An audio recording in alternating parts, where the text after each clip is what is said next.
Okay, so lesson 3 on the coasts topic for A-level geography at South Devon College. Today we're going to be looking at sediment sources. So where does the sediment come from that is in the coastal zone and the coastal landscape that forms the coastal landforms? So just to get you started, a bit of a recap from last time. I've got a picture here of a beach in South Devon. And I want you to have a look at the picture, have a look at the evidence, and try and think, well, what features in the picture tell me that it's a high or a low energy coastline? Okay, so just pause there, have to think about those things. There's some labels on the left to give you ideas, and when you're ready, just click restart and see if your views agree with mine. Okay, so the coastal defences, the first point there. Any area of coastal defences tells you that the area is at risk from erosion. So you can see you've got riprap there, those big black boulders at the back of the beach put in place to absorb the wave energy and protect the land behind it. You can see there's a few houses really close to the beach there as well. So the fact that we've got coastal defences present tells us that there is erosion here, which hints at a high energy coastline. Now if you go down, you've got a steep beach angle. Now that picture is actually the angle which, this picture allows you to really get an angle of how steep the beach is. So it goes quite steeply downwards, as you can see there. It's going to get deep really quickly, that water.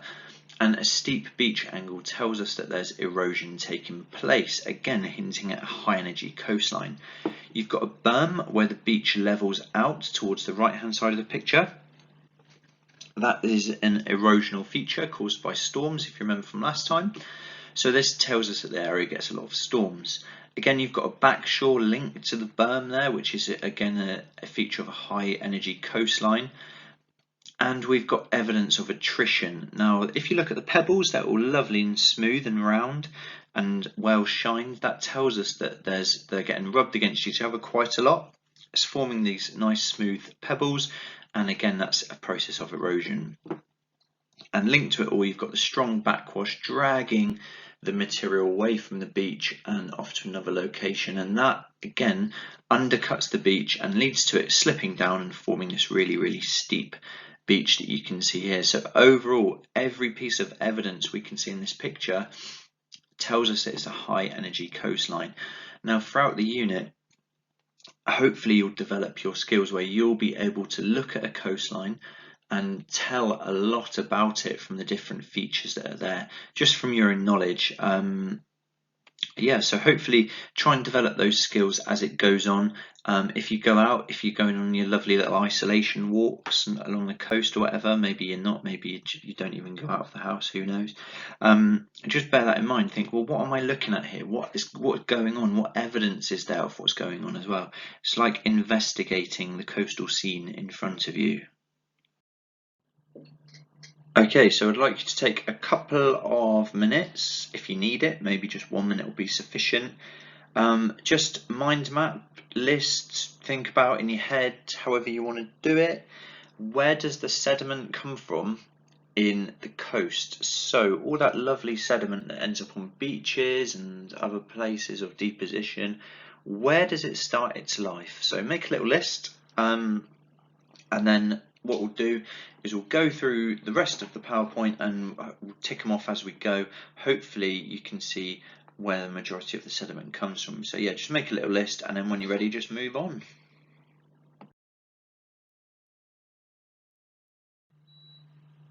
Okay, so have a look, see if this was on your list. Rivers and streams. Now, all rivers lead to the ocean, sometimes via lakes, sometimes via bigger rivers, but they will get there in the end. And rivers carry material, and hopefully you know this from GCSE geography. As the river gets closer to the mouth, the sediment gets finer, but there's more of it. And you can see in this picture here, you've got a river reaching its mouth reaching the coast, and you can see the sediment being carried off by the coastal waters as it mixes. and a lot of this sediment will then end up on the beaches around the mouth, either side of it, and obviously the bedrock that the river runs through is going to dictate what material that is. So it could be an area of sedimentary rock like clay, like for example in the picture looks like it's gone through a really sedimentary rock area where there's a lot of sediment available. So it's picked it up, it's given the water this browny colour, and that material is going to be then deposited along the coast. So the coast is going to be then made up of the same type of rock as well. It could be volcanic rock, again, so whatever material the river's carrying, that's what's going to be found on the beaches, and in some areas that's 90% of the sediment comes from the coast, and of this sediment it's going to be really, really small, really fine silty stuff that's going to end up on the beaches.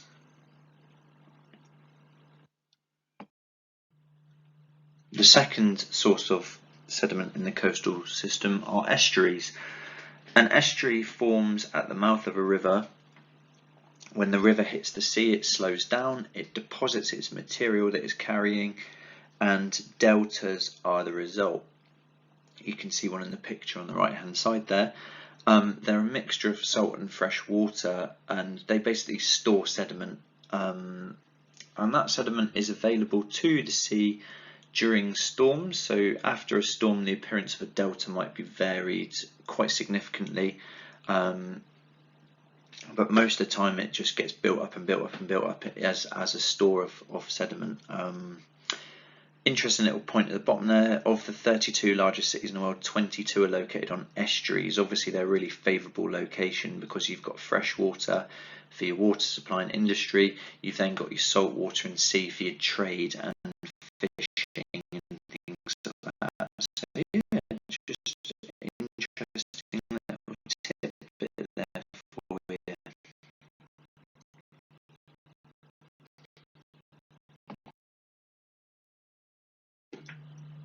Cliff erosion is the third source of sediment in the coastal zone. Obviously each cliff has its own material, its own bedrock, sometimes 2 or 3 different types, and that will affect how quickly or slowly the cliff's eroded. Now obviously in areas where the cliff's eroding a lot quicker, there's going to be a lot more sediment available to the coastal system. In areas where there's not much coastal erosion, there's not going to be much sediment, and as a result things like your depositional features will be much smaller. So you can see this picture on the left, that's from the Yorkshire coastline, from East Anglia up basically to Scotland, all up that North Sea coastline of the UK. It's made of very, very, very soft sediment which crumbles into the sea, and you can see that in the picture, the fact that it's just crumbling away, even with the roads and stuff on top of it, they're just gone.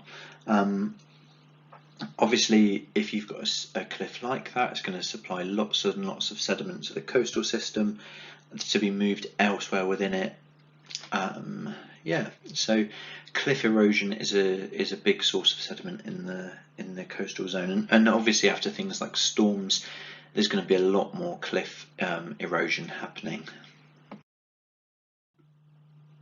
Sandbanks are the fourth source of coastal sediment, and these are basically offshore deposits of sand that build up in shallow areas of water where the ocean currents are moving sediment through.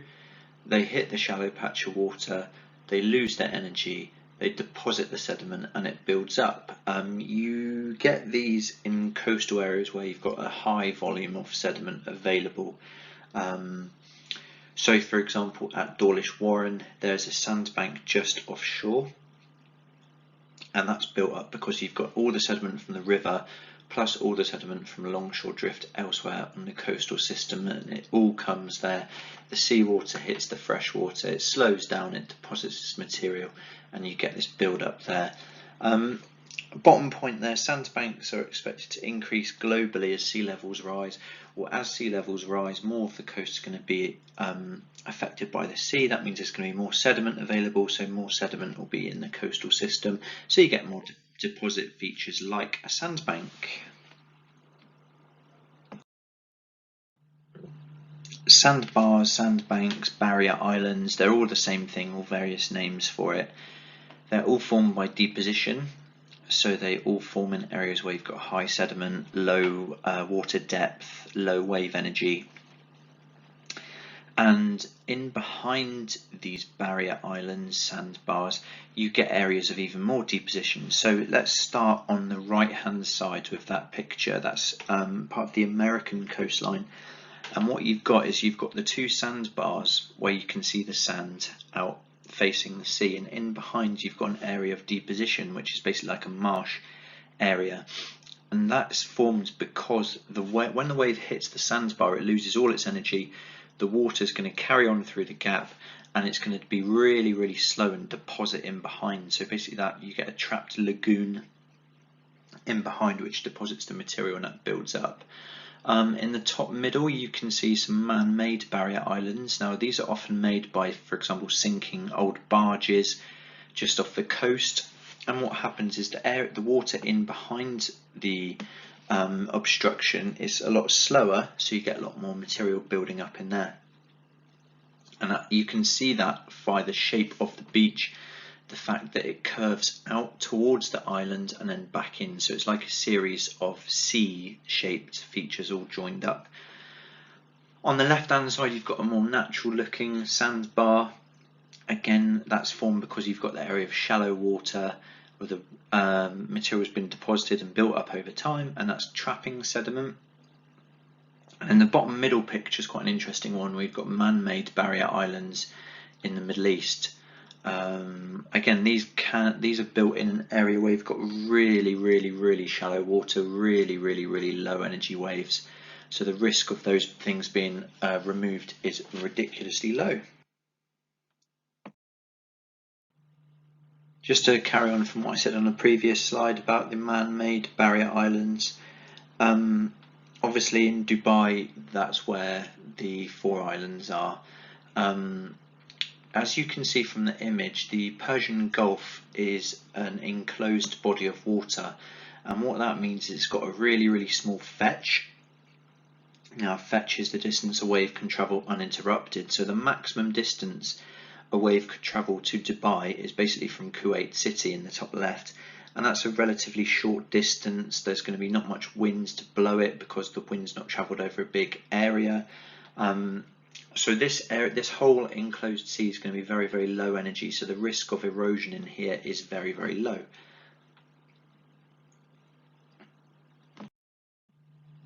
The final source of sediment in the coastal zone is from organic materials. That's living creatures providing sediment for the coastal system. Some species eat coral, which they then turn into sand.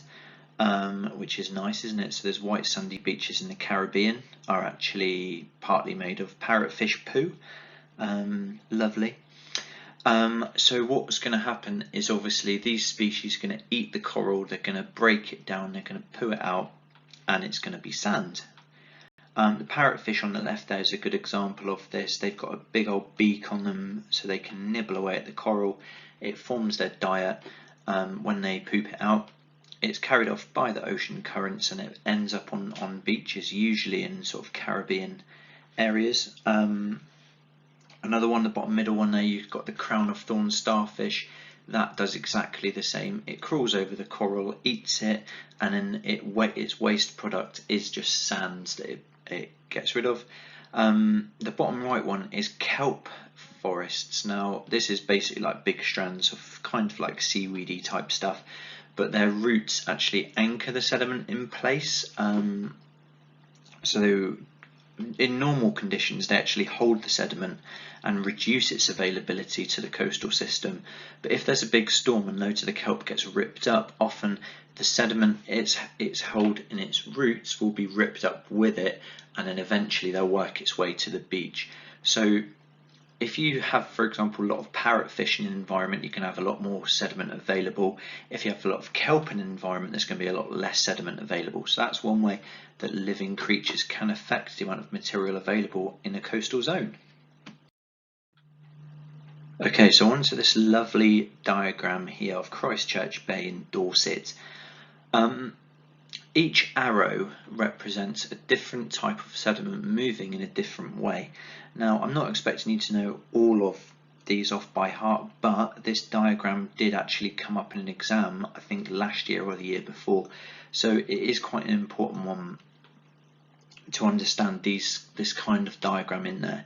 So we're just going to go through it part by part, and hopefully you can see what each feature represents. So the arrows just show you the direction of movement.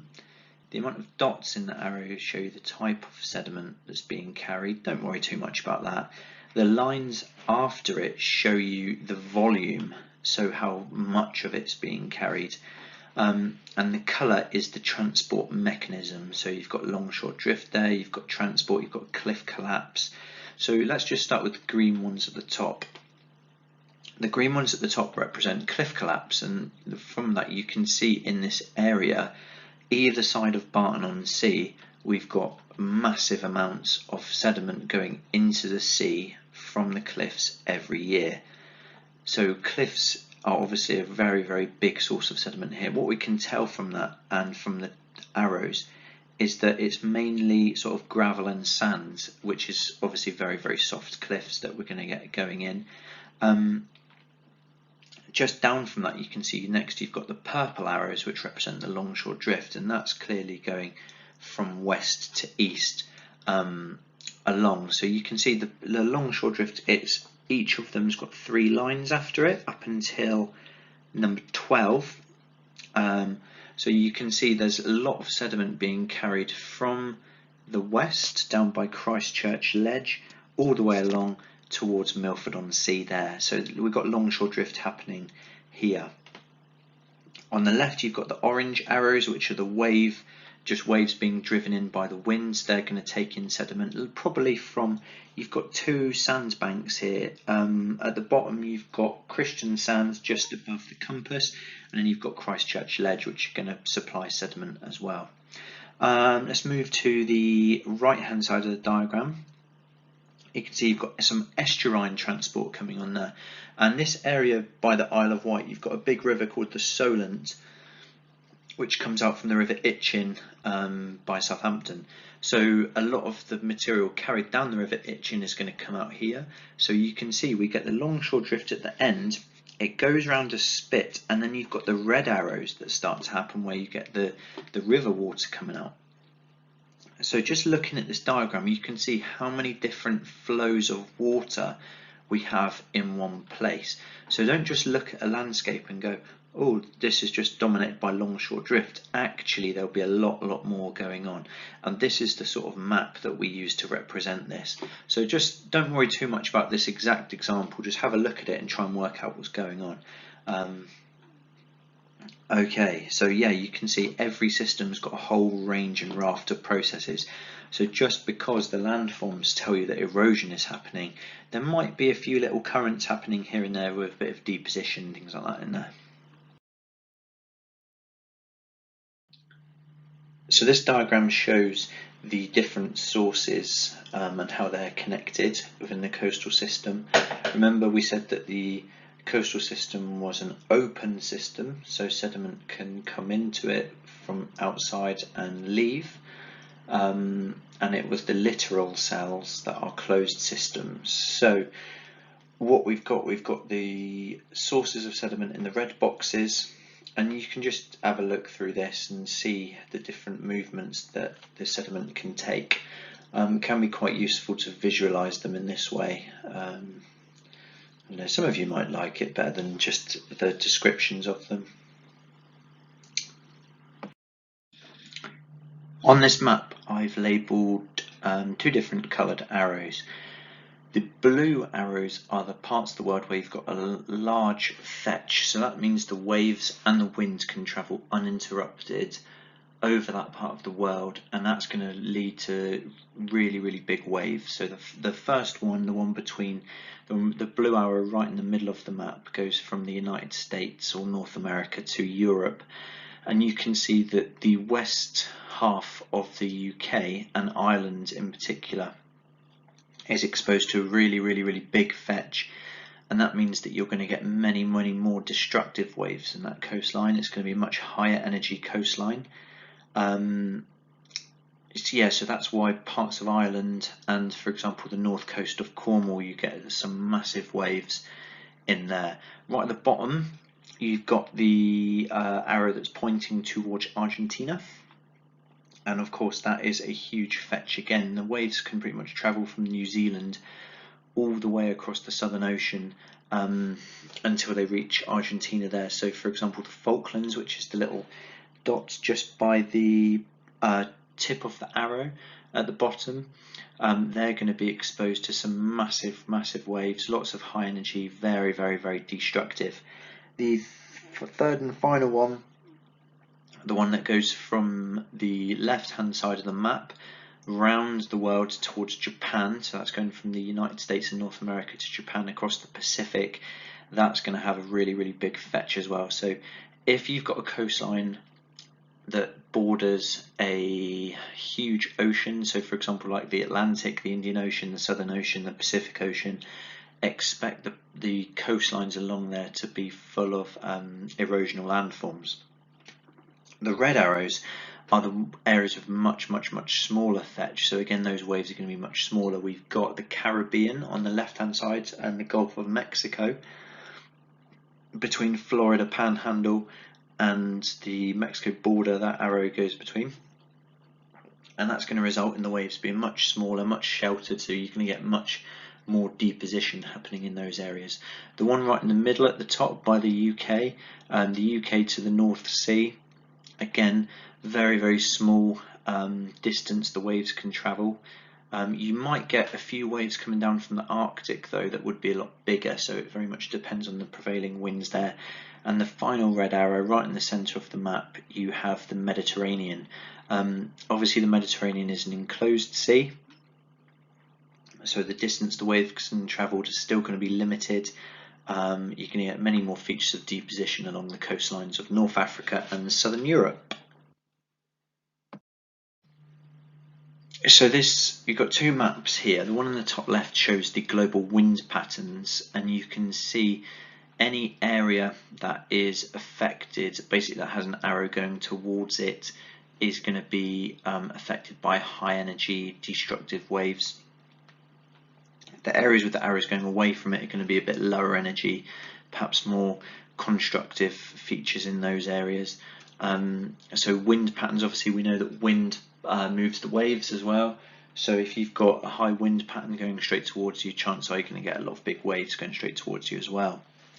Bottom right hand map shows the ocean current patterns, and you get a mixture of warm and cold water there, and obviously any sediment in these areas is going to be transported by the sea and moved to these different areas. So for example, the one in the bottom left, Peru, that supplies that area with a lot of sediment from the South Pacific, and as a result of that you get a lot more biodiversity in that bit of water because of the nutrients coming up from the South Pacific, and in turn that then leads to a lot more sediment along the coast. So it's all driven by ocean currents. So we've got ocean currents and wind patterns there. Obviously some areas overlap, so like the UK, we are at the end of a global wind pattern and we're at the end of an ocean current, so we're going to get a lot of sediment from that as a result, but equally we're going to get a lot of bigger energy coastlines along there.